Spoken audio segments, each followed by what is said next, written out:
Yaponiyadagi men o'qish jarayonida 20 yil turish jarayonida izchil ma'rif sohasida ishlab keldim. Bo'libmi uzun vaqtdan buyon xalqaro universitetdan boshqa Katolik dini Qizlar universitetida, ya'ni u yerda xizmat qilganligim uchun Qizlar ma'rifidagi belgilik tajribalarga ega bo'ldim. Endi bugungi bizningki bu leksiyamizdagi asosli bir tema, ya'ni nihoyatda yaxshi bir temalarni tanlabdi. Qanday qilganda vaqtdan unumli foydalang'ili bo'ladi degan narsada. Bu tema nihoyatda muhim bir tema. İnsan o'ziningki vaqtiga ko'ngil bo'lganda, o'zining hayotiga ko'ngil bo'lgandek bo'ladi. Her bir shaxs, her bir inson o'zining hayotiga ko'ngil bo'lgandek, o'zining vataniga, oilasiga va tuprog'iga ko'ngil bo'lgandek bo'ladi. Vaqtga beparvolik qilganlik o'zining vataniga, xalqiga va oilasiga mas'uliyatsizlik deb qilganlik deb bilindi.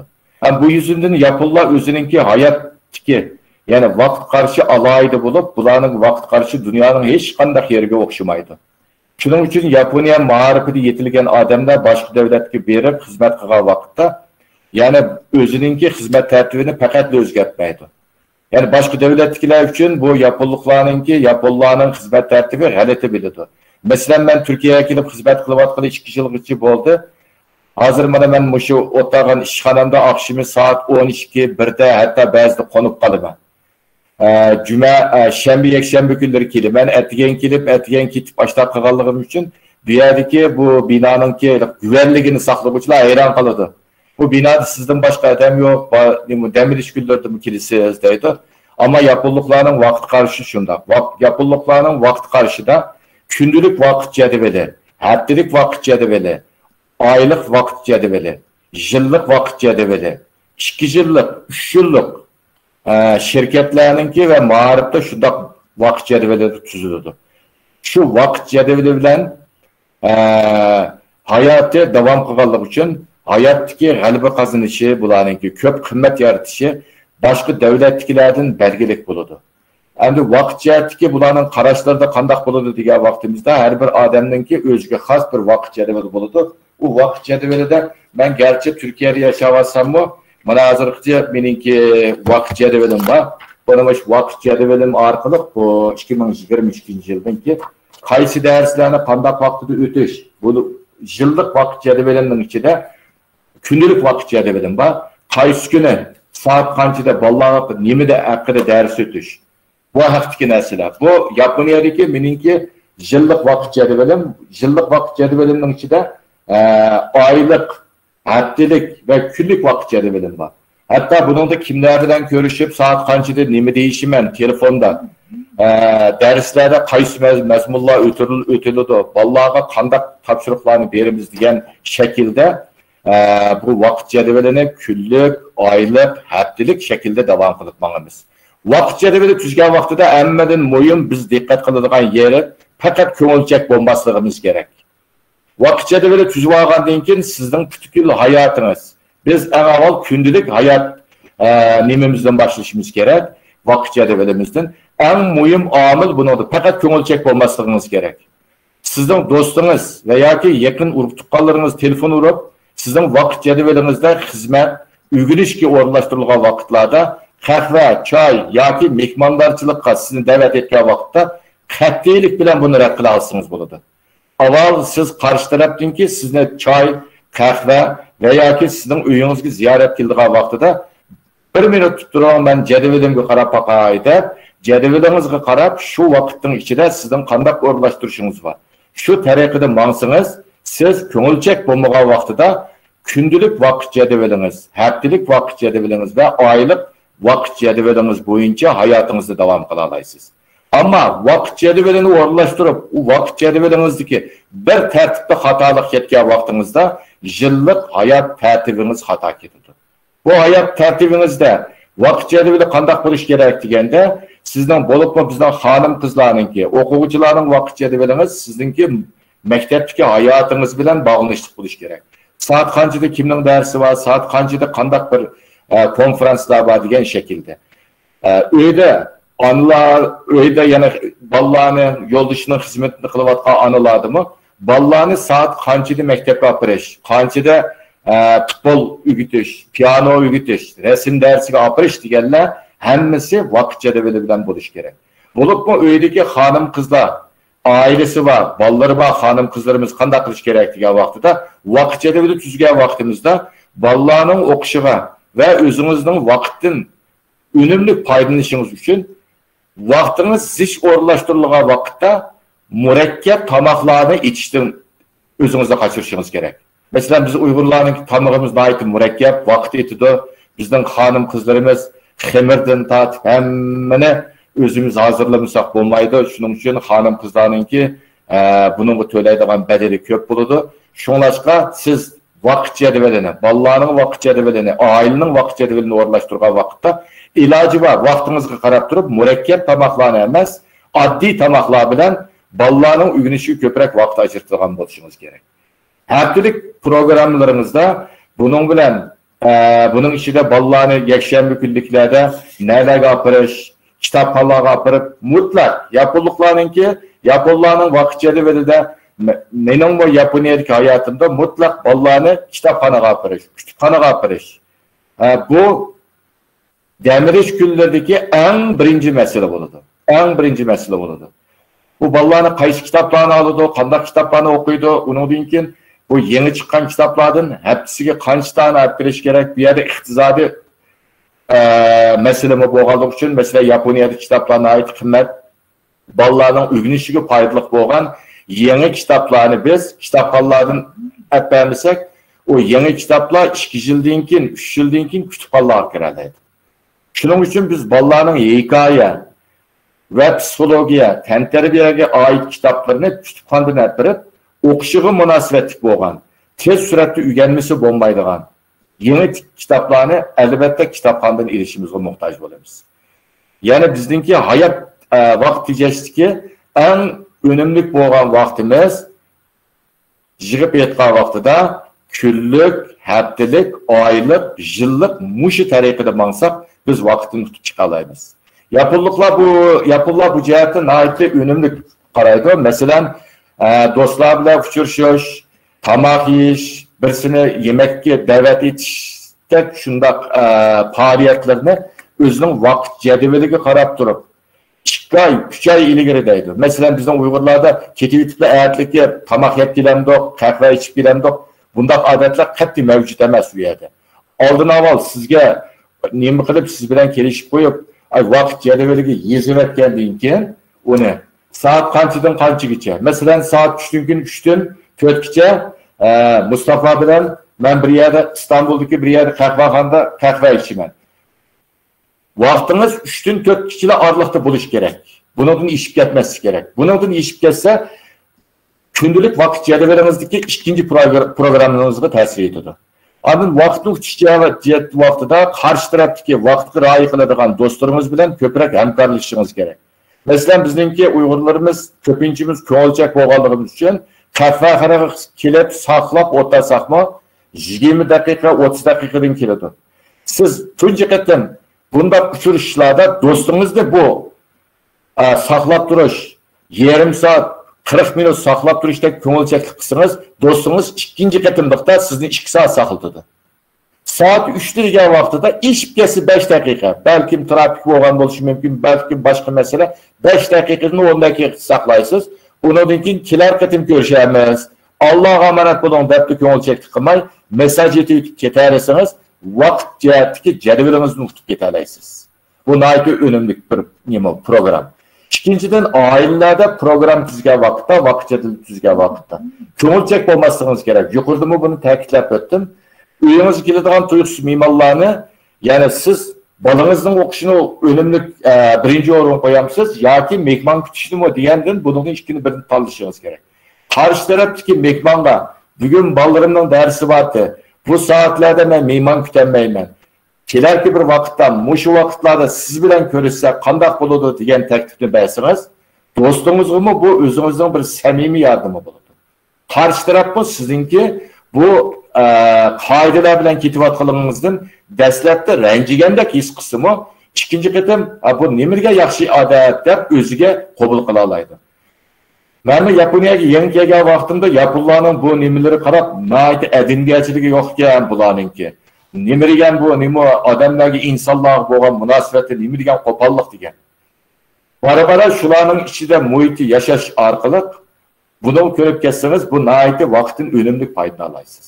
Vaqtdan unumli foydalanish uchun kunlik vaqt jadvalimiz, haftalik, oylik, yillik bu programmalarimiz bo'lishi kerak. Albatta yillik programlarda ba'zilar o'zgarishi mumkin, ammo oilasida bolalar o'qiyotgan, farzandlar o'qiyotgan oilalarning mutlaqo shu vaqt jihatdagi jadval ichida harakat qilgan vaqtida nihoyat yaxshi bo'ladi deb o'ylayman. Ben Türkiye'ye geldiğim için yani Türklerimi bu naiti eğir ahval ki vakti rayı kılmaydıgan. Palay yer kahve içeğinde deyirken saat 3'te deyirken saklap otarsanız geliyorum deyirken ben 2 ketim 3 ketim kıldım onun ki fakat saklamayla getidigan boldum. Fakat da saklamayla getidigan boldum. Hatta bu işmo kandak boldu deseniz benim ailemde şundak boldu. Biz ma'lum bir devletke bardık ziyaretke berip ma'lum bir otelin aldıda saat 4 uçuruşumuz dedik, mağul dedik. Saat 4 boğağı sakıldım, 4'ün 10'u sakıldım, hanımım kilemedi. 4'ün 15 ötü ketip kaldım ben. Aylanıp izip, yatak kayıp ettim, benim de rencigendek oldu. Endi bugün renciden ikinci kete maşını tekrarlamaysa dedim. Ben onu köngülçeklik kılıp saklasam, ikinci ketim beni 30 milyon sakıldı. Üçüncü ketim 1 saat çık gitti.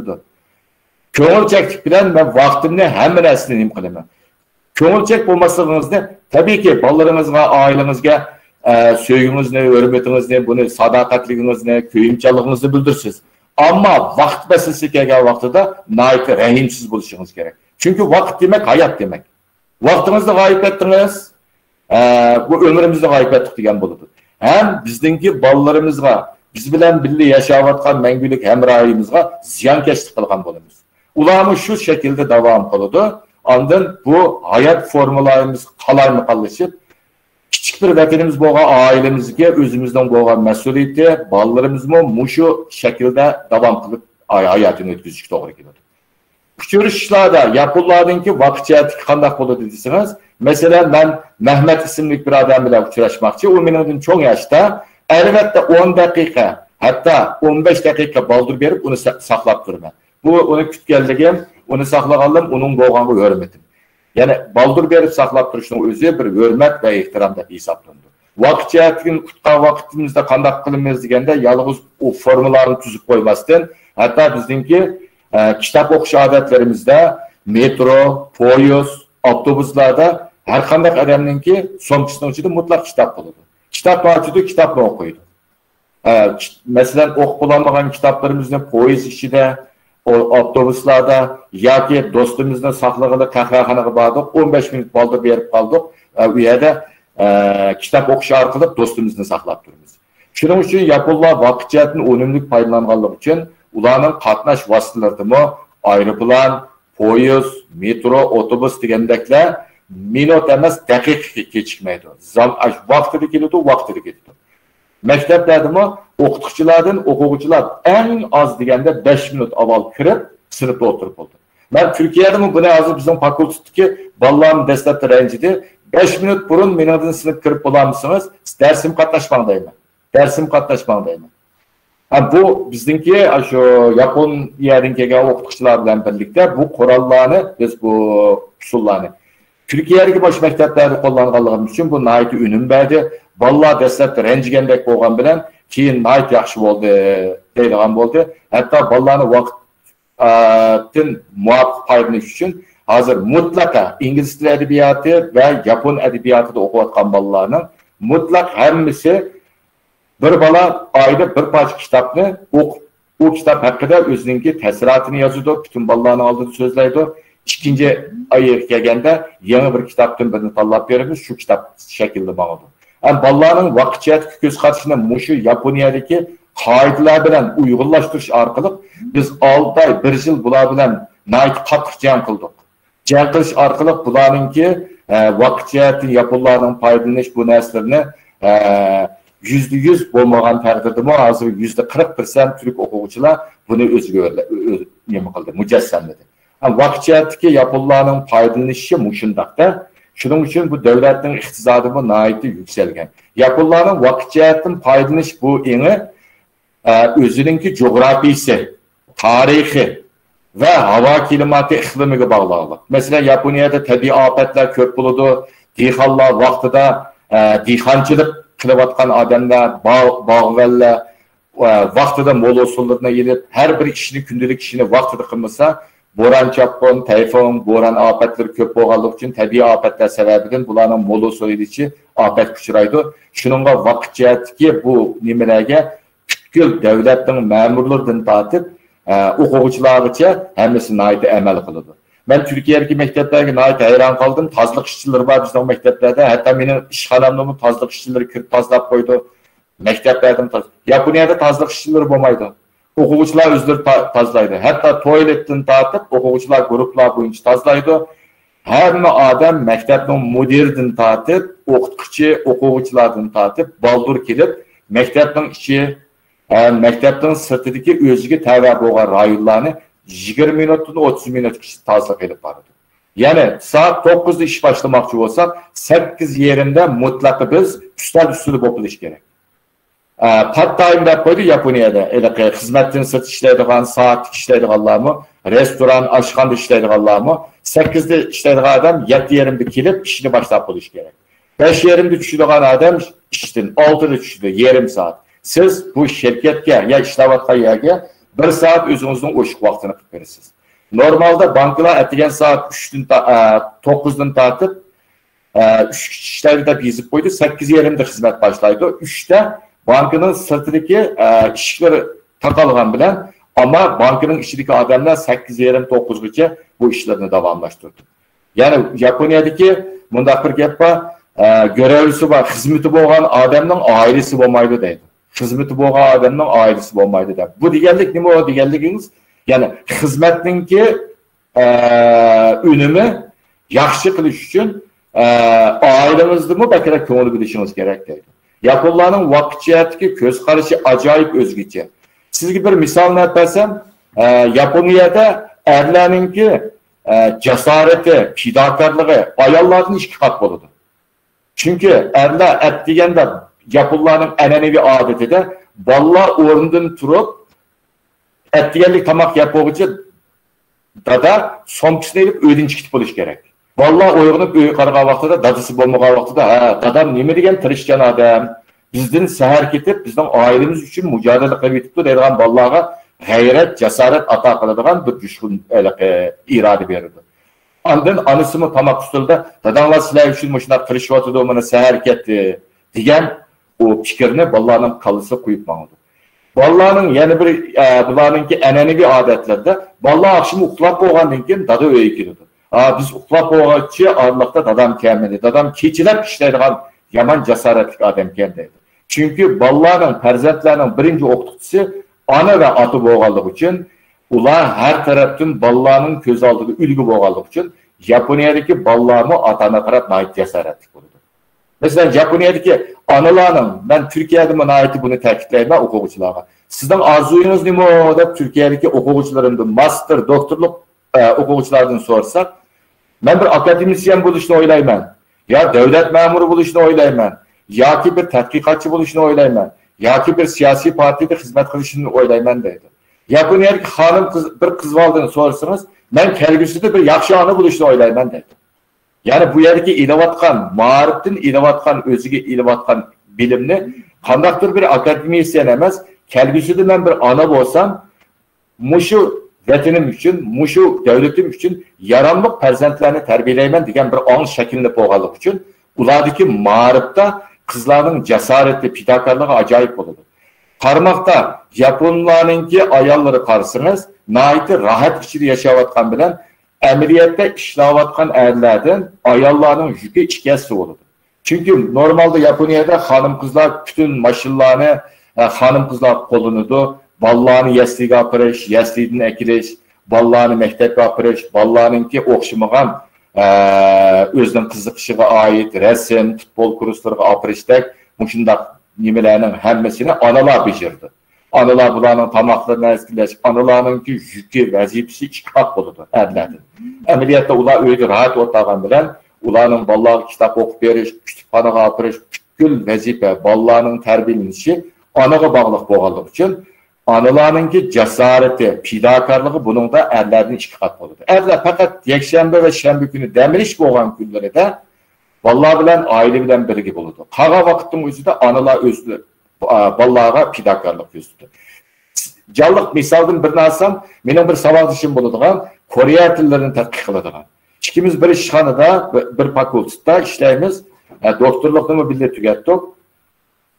Shunday bir yaxshi o'qituvchi, Seul darslarga berib, Seul universitetlariga berib tadqiqotlarni qilib kelayotgan. Bir kuni ko'ribdi, men ishdan ayrildigan bo'ldim. Sizlarga kelarapti bir tamoq beraman, bundan keyin men maktabga kelamayman dedi. Turib qoldim men. Voy, bunga bir nima ish bo'lgandi deb, voy nima ish bo'ldi desam, men to'y qildigan bo'ldim dedi.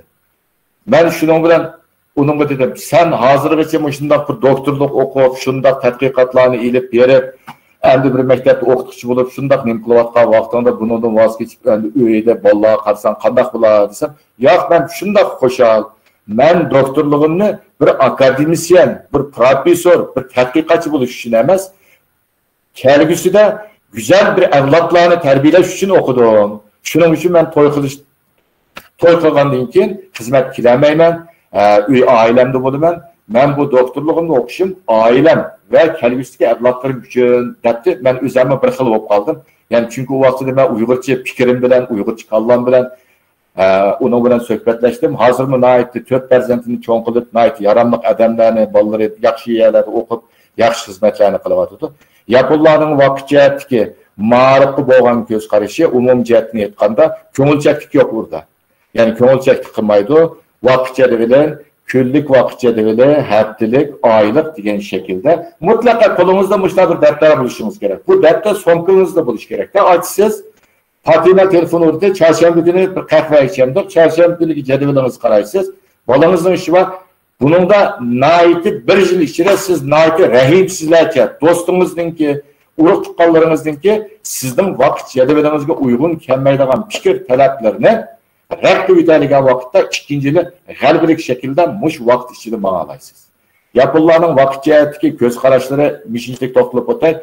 İkinci bana verilgen time Amine Hanım'ın yolluğunu yapıları mağrıp ve hanım kızlar. Yapınlarda mağrıp hanım kızlar kandak bolu diye vaxtıda Yaponiyaga qarasınız demokratik bir erkin devlet boğan bilen yapılarının tükkül hayatı yani dinli etikatı medenilişip ketken bir millet. Medenilişip ketken bir millet. Mesela tamak, olturuş, kopuşta qarasınız Buddha dini bilen Shinto dininin etikat içinde yaşaydı bu yerde. Şu etikat içinde yaşaydı. Emiriyet qarsanız, insanlardan sorsanız, sizin bir dini etikatınız var mı o deyip sorsanız, ya benim hiç qanday bir dini etikatım yok. Belki Buddha dini buluşum mümkün. Ata-anam Buddha'tı. Meni şundak buluşum mümkün deydi. Ama bunun tamak yiyişi, siz bilen görüşüşü, salamlaşıştın tatıp, yıl olturuş, hareket, hayat formulası Buddha ve Shintoizm işliyor. Yani din bir yerde kültürleşip ketken, medeniyetleşip ketkenlik için bularınki mağrıpka özünün köngül bilişip fevkulada başka milletler qarğa vaxtıda neyim buludu, yukarı buludu. Yaponiyadaki mekteplerde qarısınız mağrıpta. Mesela ben kızlar Katolik Üniversitede üyede ders verdim. Her bir 3 qetin dersim vardı. Katolik Üniversitesi, Kızlar Üniversitesi mutlak hemsinin Katolik dini buluş gerek emez. Oxşumagan dindikilerim vardı. Endi o iştariyadaki Vatikan'ın aşkan mektebi boğanlık için fakat Kızlar Katolik mektebi degen. Şununla okşaş mekteplerde mi? Ceynek'nin üstüge kot giyişki bolmaydı. Sizin yukarısıga yok giyişki bolmaydı. Mektepnin Katolik Kızlar Üniversitesi ve başka Kızlar Üniversitesi ahlak sakçıları buludu. Kızlar işten kirgenden keyin şundak şekilde bolsa, çaşları boyalgan, altınlarını takılagan, tırnakları boyalgan şu şekilde bolsa, 3 ketim buları agahlandırış verdi, onun için mektepten çıkarıldı. Yani bunda kızların ben görmedim. Kızların köpüncüsü küçük yaşta bolgandan keyin bularga kaltı yopkılarını kiyişki yaxşı kögellik için mektep kelgende normal usul yopkılar bilen kirip, mektepten çıkkanda poyez stansiyasiga obernilarga kirip, toiletlarga kirip, yopkısına katlap yukarı çıkıp kaltı kavaldı ular. Yani ahlak saksıları yok yani değil mi küçük kızlar özününki. Ama mekteplerinin içindeki özününki enenevi ahlak qaraştırıp uygun bolmagan bu şekildeki kızı oğullarının münasebeti naiti qattiq cheklangan. Ben Türkiye'de mesela sınıfın içinde olsun, fakultede olsun, metrolarda olsun, kızlar bilen oğullarının münasebeti bulup mu bir yerde naik köp kullanılan kelime aşkım, hayatım, sevgilim diyen gap diyen bir yerde normsuz gapken Japonya'da bir kız bilen bir oğulunun ki mektepten emrin keş çıkımen saat 1 çıkıdı mı? Bir kız bilen bir oğullarının kol tutuşkın ne? Ya metro, ya polis istasyonu hiçbir yerde görmedim. Fakat bir kıtın bir kızıl çırak yakılgan yerde trafikte bir küçük kızval bilen bir o toluksuz balla oturdum ballarım ki bir kızval bilen bir oğul koluna tutuşup ketip bitken akıdın Japonca kimono kiygen kızıl çıraktın üçünü saklap duruyatkan bir momay kelip kolu vurdu. Vay edepsizler bizden enenimizde yok kişini koçunu kıtmen olasızlar depti. Çıkı balı ilgilip gidip salam verip hapıma biz edepsizlik kıldık dedi. Şundan karab hayran kaldım da. Ameliyatı yapılanınki yani mağrip sistemleri işine kanda deyseniz bulanınki başlangıç mektepten yaslidin tartıp toluk oturguçu boğan mektepte dinli ders bulmagan bilen ahlak dersi var buladı. Ahlak dersi ötüdü. Ahlak dersi de hatta şunun da dikkat kıldıkken ko bula. Kişiler otursun ki ilim verin, pul karz verip duruş, muşnunguçu boğan ahlak kaidelerine öğütüdürken. Yani bunlarda ahlak kaidelerine öğütüdürken. Bu ahlak kaideleri yetilgenlik için belgilik cihette ballarda ahlak, yani bu ahlak dini ahlak olması mı? Buddha dinininki medeniyet işi, kültürlü işi şeklinde olur. Mesela her kandak yerde bir aşxanaga bir yer kirsiniz, u yerde tamak yavatkan kişiler şu özünün eneneniz qaysı dinde bolsun, yani kollanım şey ekip itaat akimaz. Yani bizimki Müslümanlarınki Bismillahirrahmanirrahim degende şu şekilde mağdur. Sınıf karsınız bu. Sınıfta ballarının oturuş kopuruş o kopuşuda pakatlama şu askeri şekilde oturdu ballar. Mekteplerde ballar okutuşlarını kögen vakitte kilip aldı da salam beri bitip hakkını oynanlar degende andın ruhsat olur. Ballarının okutuşlarını hürmetlişi, mektep kişideki ahlak bu nizamnamılar naiti katlık boğalığı için Japonya mağribideki kızlarınki terbiyelenişi başka devletler karganda fevkulada yani ahlak dersleri, mektepteki özünün enenevi karaşları bu boğalık için. Yani üyedeki kızlarını terbiyeleş başka devletler karganda. Mesela şahsen ben Türkiye'ye karganda Japonya'daki kızlar mağribini evzel gördüm. Evzel gördüm. Yani üyedeki ballarınki neyse. Benim hatta benim tecrübemi depresem benim küçük kızım demek eken. Küçük kızım demek ki bir yıl dinkilla Japonya'ya berip okusu oldu diyen niyet geldim ben. Çünkü bir ay kelgendinkin ballar birincisi bek yaptan boptirirken İkincisi Japonya'daki ballarınki de iPhone işletiş, mektepte telefon işletiş çeklengen fakat mektepten kıtlaygen ölçemlik bir telefonlar var, şunu işletiyordu, o telefonlarda başlangıç mektepte atanesi ya ki karındişi 3 kişi yıla telefon kakalı buldu, 3 kişi telefon kilidi şu şekilde. Andın öyle ki mektepten içindeki türlü faaliyetler, medeni faaliyetler, andın mekteplerinin hemmisi de umumyüzlük uniform, ortak bir kiyim kiygeldiği için mektepten içinde kimnin baylığın balası, kim kembegal, kim bu digenle unda şencimi yok ballarda beraberlik ortaklık buludu ki. Mesela benim kızım kilip bir yıldinkin 6 ay boğal vaxtını kilip sınıftı ballar yaklaşırken maşinisi yok adamlarını yoksuz da hesaplaydık bir yerde. Kolu da iPhone bombağı adamlarını undaqdaydıkken. Adidas ayak kiyimlerlerini bundaqdaydıkken. Deydiğen mekteptin özününki nimxallarına hayran kalan neslerden bana sözler verdi. Şunun bilen başka Japonya'lık biz bilen bildik ki ailelerimi, ularımı, ballarını kaytırdı. Bizim balını kaytırdık. Aşağıda nimxalatırdı. Jirip etken vaxtıda Japonya'daki kızlar mağripinin ki koyulduğu, oğullar mağripi olsun koyulduğun talep naite kattık. Hatta bazı mekteplerde o oğullara uzun yaş koydurmaydı. Uzun yaş koydurmaydı. Fakat işte bir santıla, üst boğuç kırıviti dağın, bizden aşı enenevi aşında usullarımız bulduğun vatanda. Çaş koymaydıgan. Çünkü bizden bu vatanda çaş koyduğun adamlar Xitay'ın dorap kaptı da uzun çaşına ait burullarda yaman elinde, 80 yıllarınki bu umumunu çıkarttı. Hazırmış şu otur mekteplerde, toluk oturda balla şekilde çaş koydu. Nait kısık çaşlarını. Benim oğlumu otur mektepte, o kaçan bir üniversite çıkıp uzun çaş koyan ben. Çünkü mektepten kuralları şundak boğalık için kızlar oğullarınki terbiyelenişi, ahlak dersleri terbiyelenişi, insani münasebetler için boğan, yürüyüş duruş için boğan nimelerde naitli belgilik bir ünüm boludu ekan.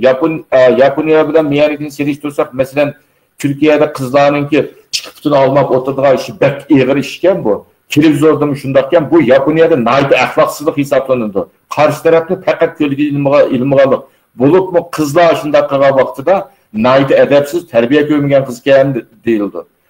Kızlarınki oturuş kopuşu da kol nerede buluş gerek, eğiz kayarda buluş gerek, boyun kanda buluş gerek diyen şundak bir yani kızların yürüyüş duruştaki şu noktalargacha kızlarga marif terbiyesini ügütüdü. Mesela tutlanmıştırıp oturuşunun özü bel ağrığını keltirip çıkırdı.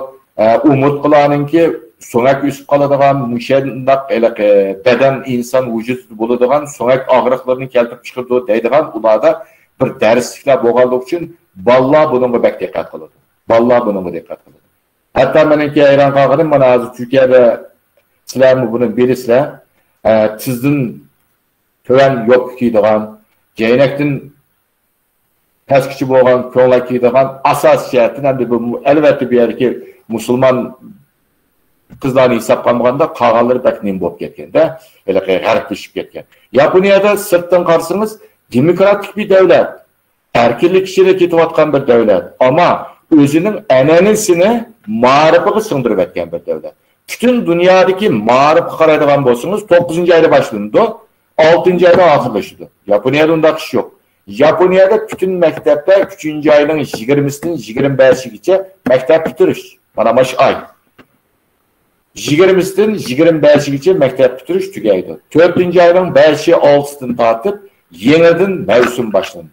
Muşu özünün enenevi marifeti kilovatkan enenisini özgertiş için devlet meclisi de yani parlamentta köp qatim talaş tartışıp oldu.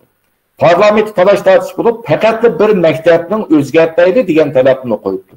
Kalan bütün mektepninki parlament a'zalary bununla karşı çıkıp bunu bizden enenevi adetimiz kilovatkan, bunu özgertiş bolmaydı degan talabını koyganlyk üçün hazırgıcı şu şekilde kitovatıdı. Bunu özgertmeslik sebep nima oldu ise 3. ayının 20'sinden 2 hafta bularda Sakura bayramı buldu. Çeçek bayramı bizdekirekte. Bizde Novruz bayramı degende Çeçek bayramı buldu. Çeçek bayramının özü Yaponiyada yani Japonlarning eski kalendari boyunca kadim kalendar. Yeni yılning başlanganligi, yeni işning başlanganligi bolganligi uchun maktablarning başlanışı ve tamamlanışını özünün enenevi şu şekilde yapmagan. Enenevi şu şekilde yapmagan. Türkiye'deki mektepler karşısınız hazır. Hem yerde İngilizce kitap. Mekteplerde bütünlüğü İngilizce olmamış peki. Yaponiyada undaq iş yok. Yaponiyada undaq iş yok. Ballara yakınlıkla bir qancha yıldan burun başladı. 3. yıllıktan tartıp yani tallaş dersi şekilde İngilizce dersleri başladı. Onun aldığı derslerde başlanmıştı. Çetellikler kilip mesela Türkiye'den gelgen, Mısır'dan gelgen çetellikler hepsi bir Japon tilida Misr degan qandaq bir davlat, Türkiye degan bir qandaq davlat. Yani xalqarалық bir medeniyet almashtirish şekilde ders edip bağır. Bir yakın bir qancha yillardan tartib bular faqatla İngiliz tili marifini başlanmış mekteplerden başladı. Lekin bütün mekteplerde İngilizce dersi tutulan bir kısım vasiladayımız, Tokyo Üniversitedeyimiz, xalqarалық bölümlerde çetellik okuvchilar jiq bo'lgan bölümlerde İngilizce. Ama özünün mutlak marifida özününki nemisini yapmagan. Enenevi marif şeklinde yapmagan. Japonlarning enenevi marif sistemi kaçan şekillengendiği vaxtıda Meiji dönemi yani Meiji devirden başlangan bular Garip medeniyetini ügünümüz deyilgan. Garip medeniyetini ügünümüz degan vaqtda bular köplüge okuvchilarni evetken. Fakat uyerdagi ügündigan narsa ilim-fan. Ama bizden özümüzdeki güçlük medeniyetimiz ve özümüzün dinni etiqatı bolganligi üçün ulardan hemmini köçürüp keliş şart emas degan ularning bir felsefi qarash var. Şunun üçün Hristiyan dininin tarqılışı qarşısınız, Hristiyan dininin tarqılışı tarihi Koreya qarğan vaqtida Yaponiyada baldır başlangan. Hazırkı onunki nisbetini qaraydigan bolsanız Yaponiyada Hristiyan dininin tarqılış ahvali favqulodda emas. Koreyada naiti yuqur suratda protestan, katolik dilleri qabul qilinib, bularning g'arblashishi nait tezishib ketgan. Yaponlarda özünün enenevi etiqat, enenevi medeniyeti kuchli bo'lganligi uchun Hristiyan dini boshqa dinlarning tarqalishi nisbati favqulodda to'van bo'lgan. Yani yig'ib ketgan vaqtida nima desiniz, Yaponiyadagi Kızlar ma'rifi olsun, oğullar ma'rifi olsun. Bu ma'rifdeki ortak dersliklerde ahlak dersi. Yani bu ahlak dersleri yalnız başlangıç otur mektepte emas. Yani ballarını şu yesliden başlap nemi yetildirgenlik için ballarınki ortak ahlak karşıda yani belgelik bir neticelerini algan bir ma'rif sistemi işleyen dep özüm aytib bularınki bu narsaga hayran qalaman. Mesela qarsangiz nurg'ulg'an davlatlarda bizda ham shunday bir qarash bor. Yezikni o'zgartgan vaqtida, latin tilini o'zgartgan vaqtda taraqqiyotni qo'lga keltirgili bo'ladi. Bu nihoyatda ahmoqona qarash.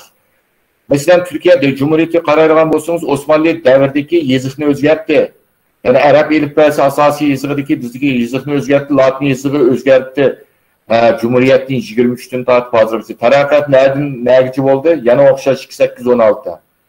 Japonlarga qarasangiz, katakana, hiragana, kanji 3 xil harf bilan yozildi. Yezigini hech nimasini o'zgartmadi. Madaniyatini o'zgartmadi. Faqat g'arbning bilim fanini o'rgandi. Yaponliklarning Angliyaga tunji qatimni yevatgan o'quvchilarni qaraydigan bo'lsangiz, shu o'quvchilardan shunday farqlanadi. Chunki Yaponiya madaniyatida erlarning favqulodda rasm, so'rinlarda kulishini, ya'ni bu bir erkeklik, bu samuray ruhidan deb qaramaydi. Mesela Yaponiyaning Angliyada o'qib keyin shu Meijidin keyin Amerikaga berib, Amerikada wine sharab harg'ini ishlab, Reagan Zongtongninki Cumhurbaşkanı Prezident Reaganning alayda mukofotiga erishgan bir tadqiqotchisi bor. Shu odamdan shunday faxrlandi bular. Bu hayotida kulib boqmagan, bu hayoti bo'yicha samuray ruhi bilan kelgan. Deydigan shunday an'anaviy qarashlari hozirgacha. Bular yezik o'zgartmadi, ma'rifini o'zgartmadi. Yana qarsangiz, har yili ximiya, fizika, matematika, tabiiy fan sohasida nurg'ulg'an odamlar Nobel mukofotiga erishdi. Yani fen texnikisi nimetinde aldığın kadardı. Bir millet özünün medeniyetinden, dininden, yeziğinden keçivetkende tarakkıldı diyen gapning özü bu ahmakane gap. Bir millet özünün ananasida, etiqadida, medeniyetini saqlab qalalıgan vaqtida başka grupdagi insonlarning alayda cevherlik yerlerini övünüp özüge tatbiqlaydi ve özünü saqlayoladi ekan. Bununla ben yani ülke qilib Yaponlarninki shu Meiji davridan tortib hozirgacha elib berayotgan madaniyat, ma'rif sistemlariga qarab nihoyat hayron qolaman. Yaponiyada oliy maktablarda 90 minut dars o'tamiz. 90 minut ders o'tamiz. 90 minut jarayonidagi o'quvchilarning o'tirishi, qo'pishi, mushu narsa. Men Yaponiyadagi ma'rif sistemida o'tilayotgan darslarni shu shaklda o'tganligim uchun mening miyakaga o'quvchilarim nihoyat voy sizning mushu usulingizdan biz nihoyat naf oldik maliya. Mushu usulingizdan nihoyat naf oldik deydi. Mesela fakultetning mudirlarimi, rektorlar nechqati men bilan suhbat o'tkazdi. Qanday shaklda dars o'tyapsiz siz? Bu bolalar sizningki darsingiz bak qatnashib, bak yaxshi unumlarga erishyapti dedi. Yaponiyada o'rgatilgan usul jonliq usul. Jonliq usul. Yodlatib quruq qog'ozga yozilgan ish emas. Bütün narsani o'quvchilarga berib qo'yib, o'quvchilar bilan o'qituvchilar yetaklash shaklida, tadqiqot shaklida yapmangsınız. Yani izlenish shaklida yapmangsınız. Bu shaklda ilib borgan vaqtda ma'rifning önemi favqulodda yuqori bo'ladi ekan. Hani mendek bir Uyg'urningki 20 necha yil Yaponiyada yashash jarayonida Yaponiya ma'rifidagi shular bilan aralashish, shular bilan suhbatlashish orqali o'xshamagan davlatlardagi ma'rif sistemlarininki shuning selishtirgan vaqtida Yaponlarning axloq nuqtasidan bo'lsin, ma'rif nuqtasida, boshqa jihatdan bo'lsin, belgilik unumga nihoyatda erishiladigan bir millatga deb o'ylayman. Albatta bizning Uyg'urlarninki o'zimizningki xos qaraxoniylar davrigacha bo'lgan nihoyatda o'zimizga xos mukammal madaniyatimiz, ma'rif sistemimiz bo'lgan. Keyingi vaqtda biz bu ma'rif sistemlarimizga o'zimiz sahib chiqolmaganligimiz uchun, ya'ni ma'rif sohamizda belgilik o'zgarish bo'lgan. Shundaqdimi yani Ruslarning ma'rifi, Qazon ma'rifi deymiz, Qazon tatarlarning ma'rifi deymiz. Shu ma'riflardan ulgi elib, jadidizm harakatininki Sharq Turkiston tuproqlari yeyilishi bilan, yani Uyg'urlar o'ziga xos bir ma'rif sistemlarini yaratgan bo'lsa-mu, ammo keyingi vaqtda o'zida bu ma'rifimiz o'zimiz sahib chiqmoqligimiz uchun Xitoy kommunistlari tomonidan assimilyatsiya qilinib ketdi. Yaponiya ma'rifidagi qizlarninki ma'rifi umumiy ahvollari mushundaq. Mesela sizga bir misol aytsam, bir kız bilen bir oğul muhabbetleşiyotgan bolsa-mu, aşxana kirgandan keyin hemmisi o'zining pulini o'zi to'laydi. Bizning Uyg'urlarda, masalan, bir yerga tamoq kirgan vaqtimizda ko'pincha erlar pul to'laymiz, qizlar pul to'lamaymiz. Qizlar pul to'lamaydi. Meningki xizmatdashim Koreya tilida tadqiqotchisiga dastlabki biz xizmatda birga bo'lgan vaqtimizda kechki tamoqqa birga chiqaylik deb, kechki tamoq birga chiqib, men pulni to'layapsam, voy nimda sen mening pulimni to'layapsan deb hayron qoldi. Va bizning Uyg'urlarda mushtaq odat bor, qizlar bilan xonimlar bilan chiqqanda o'g'illar to'laydi desam, ya men buniki o'zim to'layman. Bizda bunday odat yo'q dedi. Endi turmushdagi oddiy ishlar bizga bilinadi. Lekin bularning o'zining o'rib odati, ma'rifi, madaniyati shunday yashaganligi uchun Yaponlar hozirgacha dunyoning hamma yerida shu yerda yashaydi. Hozir bu yerda biz bilan birga dars o'tayotgan, men bilan birga kelgan xizmatdoshlarim bor.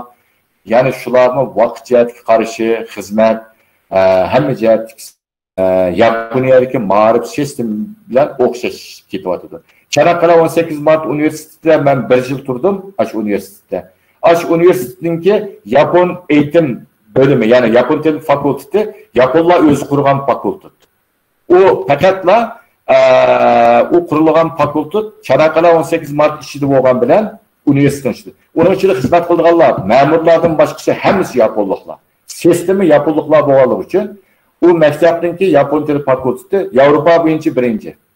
Avrupa boyunca birinci. Yani kızlar şunda qiliqi zarlandı, bek tüzüm qattı, bizge undaq qiliqi nim qildi, zulm saldı deb bu yerdagilar bek qaqshaydi. Ama bu yerda yapon tili o'rganganlar naytli bir yaxshi natijalarni qozonganligi uchun o'tgan yildan tartib Ankara İctimai Fanlar Üniversitesi, yani bu Sosyal Bilimler Üniversitesi, Türkiye'de tunji ketim kurulgan İctimai Fanlar Üniversitesi'ne bular yapon tili edebiyatını tercümanlık ve mütercim bölümlerine başladı. İngiliz dili edebiyatını başladı. Bularmı az sanda yukarı puanlı okuyucularını ilip, nahit süperlik adamlarını terbiyeleyimiz diyen neyim bilen, bizni bir yer götkep geldi. Biz bir yer razı 38 okuyucumuz var. Yapon dili edebiyatını neyim kılavatkan. Yani İngiliz dili edebiyatı 100'ün aşık okuyucumuz var. Şu şekilde kitivatıdır. Yani bir yer ki bizdenki, mesela ben İngiliz dili edebiyatı da İngiliz dünya edebiyatı ve İngiliz şeritini ötüme. Ötken vaxtında bu sisteman benimki Türkiye'nin marif sistemisi veya ki Anglia'nın marif sistemisi demez. Japonya'da bu derslerini qandaq şekilde ötken bolsam azı şunda koyup oturma. Bunun önümü körüleyenlik için senin derslerini açık ders kılaylı, muşlan hakkında bir konferanslarını uğurlaştıraylı, Japonların bu marif tecrübeleri naitli bir paydılıkken, şunun için bunu nim kılaylı davatıdı. Kitaplarla qaraydigan bolsanız, şembe günü kitaplarını toşup tutudu. Kütüphanlar toşup tutudu. Karşımız ata-analar, köpünçü analar, ballarını aşağıya ekilip kitap tanlap beriyotgan, ta'tilda manchbach kitap okuş gerek deydigan mektepninki tapşırıqları buldu. Manchbach kitaptın özünün təsiriatını yazıdı ballar. Resimlerini süzdü. Bu canlıq bir şekilde. O piyanoga hem aile baramağandan keyin kitap okuşmasdan kitaplar hatsız kütüphanlarda o kitaplardan hemmeden payını aladigan bolgandan keyin bizim albatta chet eldagi o'zimizning iqtisodiy ahvoliga qarab kitapxonlarda yeni kitaplarni ilish shart emas. Bolalarning darsiga munosabatli bo'lsa, uni ilish kerak. Bu kitapxonlarga borsangiz, kitaplar yaxshi bo'lgandan keyin kitap o'qitishni yaxshi tutsak, yaxshi bo'ldi deb qarayman.